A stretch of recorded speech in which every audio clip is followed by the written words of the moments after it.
Bonjour à tous.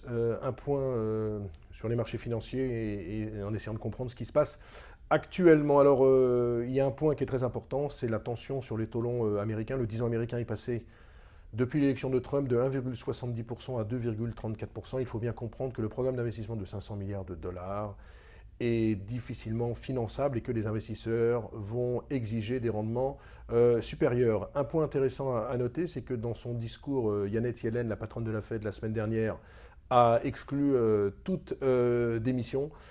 Par contre, elle n'a absolument pas attaqué le programme budgétaire de Donald Trump, estimant finalement qu'il ne fallait pas que le déficit public se creuse de façon trop importante à long terme. Il s'agit selon moi d'un gentleman agreement, c'est-à-dire que Donald Trump a dû dire à Janet Yellen, finalement, je te laisse tranquille, mais ne viens pas m'attaquer sur mon programme budgétaire. La patronne de la Fed va donc rester jusqu'en 2018, ce qui a rassuré les marchés. Alors l'autre événement important, je parlais des taux longs, c'est bien sûr la forte baisse de l'euro. On est sur des niveaux de 1,06 sur l'euro avec surtout de nombreuses séances de baisse. Il faut bien comprendre que la tension sur les taux longs ainsi qu'une politique monétaire américaine qui devrait être plus expansionniste favorise bien évidemment le dollar. Il est bien évident que lors de la prochaine réunion de la Réserve fédérale américaine à la mi-décembre, selon toute vraisemblance, la Banque centrale américaine pourrait relever ses taux d'intérêt. Dans tous les discours qu'on a pu entendre, Janet Yellen, mais aussi d'autres personnalités de la Fed, notamment le vice-président Stanley Fischer, il n'y a plus aucun doute, il y aura bien une hausse des taux à la mi-décembre. Et comme l'Europe semble patiner, vous avez vu que la semaine dernière, Mario Draghi indiquait que la croissance économique européenne était encore assez faible, avec surtout de faibles tensions inflationnistes.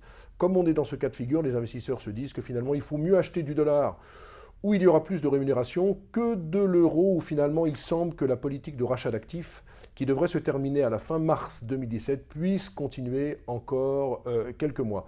Donc on est dans une situation assez claire, hein. Il va y avoir un décalage de politique monétaire, remontée des taux aux États-Unis et taux stables en Europe. Alors est-ce que c'est si gênant que ça d'avoir un euro qui s'affaiblit? Eh bien finalement pas du tout. Hein, on a vu que la croissance européenne patine un petit peu en ce moment. Un euro faible, ça veut dire des exportations plus intéressantes, ça veut dire qu'un solde commercial qui pourrait s'améliorer. Vous savez que les exportations contribuent à la croissance. Et puis un euro faible, ça veut dire également de l'inflation importée. Le prix des importations est beaucoup plus élevé et donc mécaniquement ça pourrait engendrer une relance de l'inflation en Europe. Alors bien sûr, on ne va pas être dans de l'inflation à deux chiffres, mais on pourrait revenir graduellement d'ici l'an prochain sur des niveaux de 1,5%, 1,7% sur l'inflation en zone euro, ce qui satisferait tout le monde. Donc finalement, on se rend compte que tout ce qui se passe actuellement sur les marchés, finalement, fait un petit peu plaisir à tout le monde. Les États-Unis, parce qu'ils retrouvent de la vigueur, l'Europe, parce qu'elle se dit qu'il y aura peut-être d'autres marges de manœuvre, notamment avec la politique des taux de change, et les marchés actions, finalement, se portent bien. Alors, un mot quand même des marchés actions. Vous avez vu que les résultats des entreprises américaines au troisième trimestre ont été supérieurs aux attentes, hein. On attendait une baisse, on aura une hausse de plus de 5%.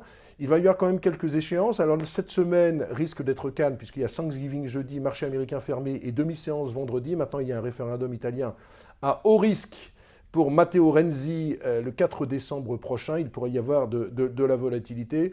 Pour l'instant, on n'a guère l'intention de s'en soucier. Les marchés sont dans une bande très étroite, notamment les marchés européens. Il ne se passe pas grand-chose.